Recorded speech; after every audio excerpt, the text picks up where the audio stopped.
you for coming back in here to the studio so we can talk to Miriam Gentle, who is with Pastoral Ministries. Miriam, what is your title over there? Well, my official title is Pastoral Ministries Associate. Okay. But the unofficial title is Pastor of Congregational Care for the Village Church. And the Village Church is the group that meets in the chapel on Sunday mornings, the Protestant group. Okay, good. Okay, so that you get a little more specific that way with working with that particular group. Absolutely, yes. Yeah.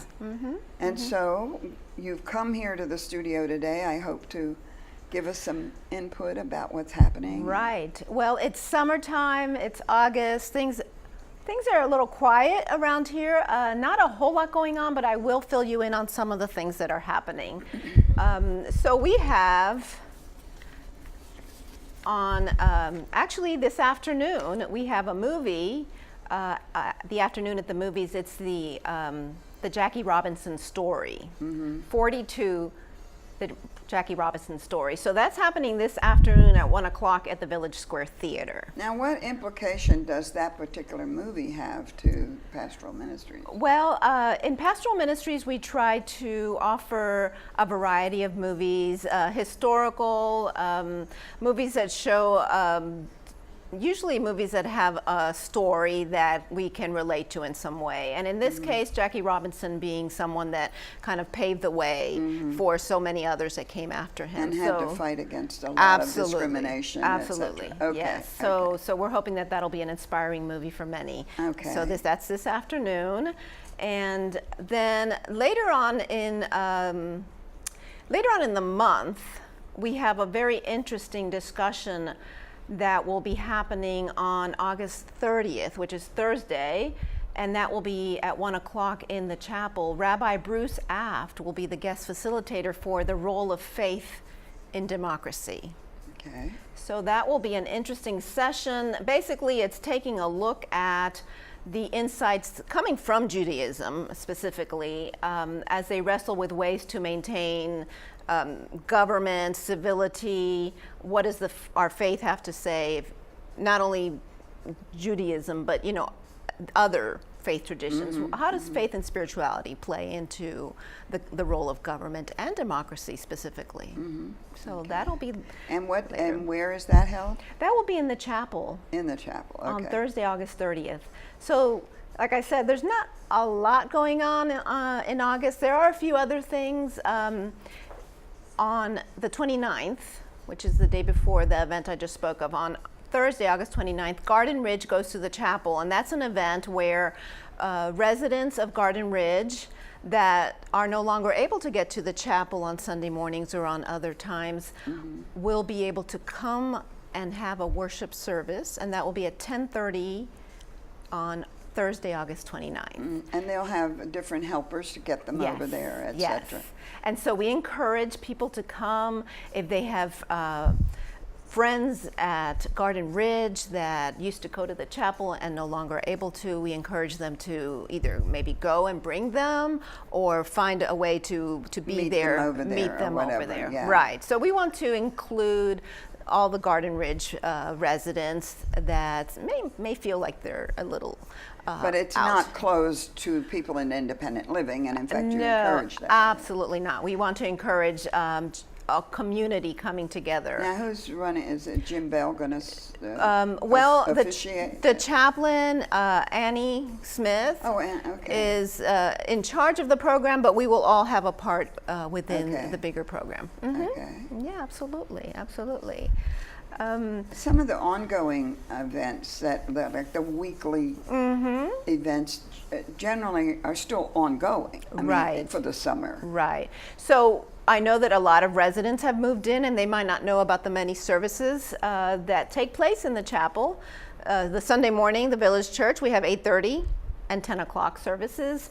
And then those are broadcast live. So they get to see that if they want to stay in their pajamas and don't want to come out. Or have to stay. To stay in their pajamas. And then that is actually, those services are rebroadcast on Tuesday evenings, 5 and 9, and that's channel 2-1. Other services for new residents that might not be familiar with what goes on in the chapel. The Catholic Mass happens on Fridays, and then that's also rebroadcast on Mondays.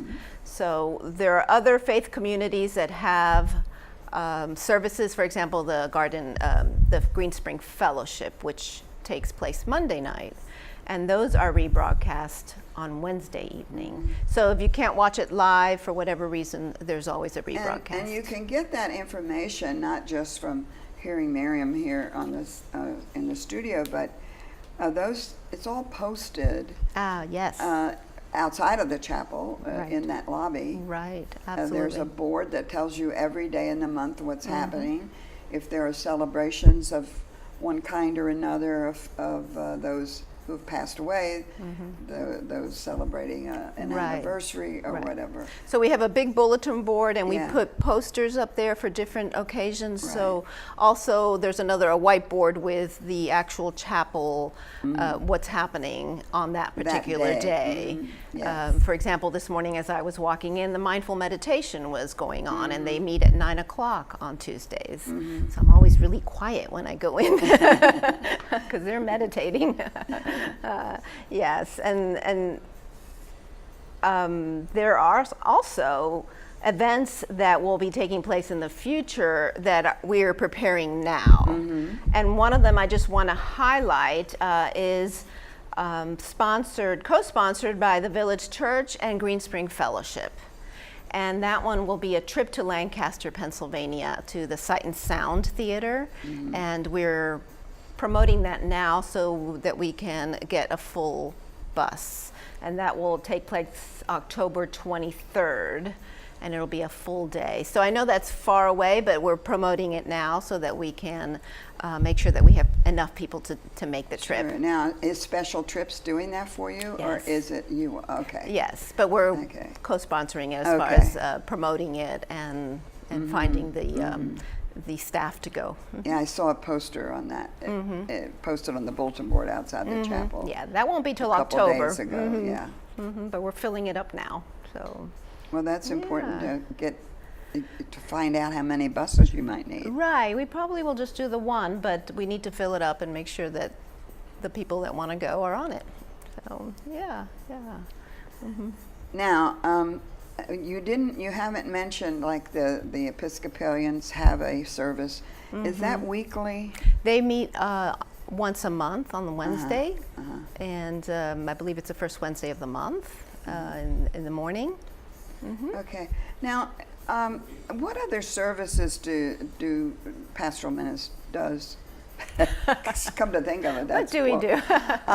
what other services do you offer?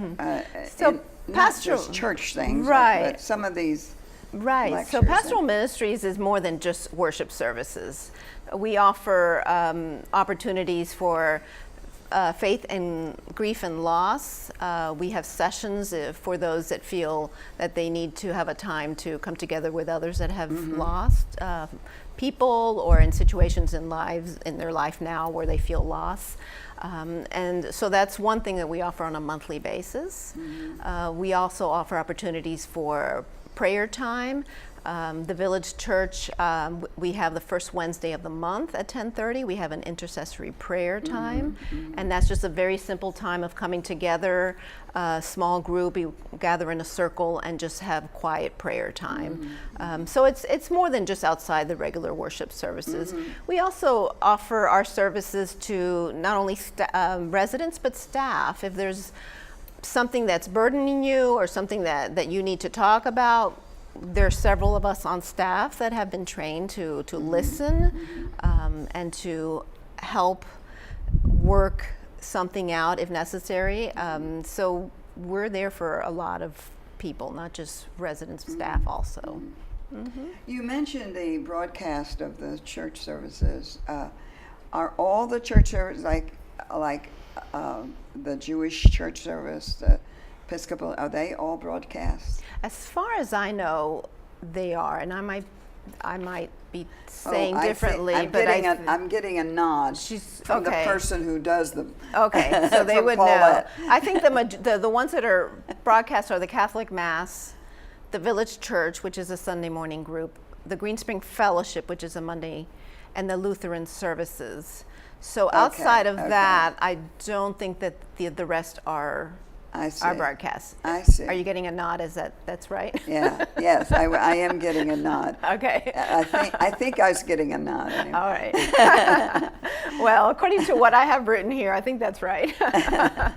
Well, I mean, all of this information, I mean, to me, it can't be stated often enough. Yes, because I agree. people don't always look at the different. Right, and we have new residents moving in every day. Of course. So what we take for granted, because we've been here several years, Yeah. and we know what's going on, well, when someone new comes in, they're not too sure. Yeah. So one thing I do as part of the Village Church is welcome new residents. When new residents come in, I receive their names, and if they're from the Protestant community, then I will prepare a welcome bag, and we put in our flyer and some information about Pastoral Ministries, and I have some wonderful volunteers that bake little breads, and we put that in the bag, and I go and make visits, and I get to meet some lovely people and let them know about all the things that are happening. Yeah, exactly. Exactly. Yeah, it's wonderful. It's the best part of my job is actually sitting down and just chatting with people. Sure. Yeah. Sure. Well, it's lovely. Well, listen, it's just good to know these things, and happy you came on today, Miriam. Thank you. I'm happy to be here. And we'll see you soon again, I hope. All right, will do. Yes.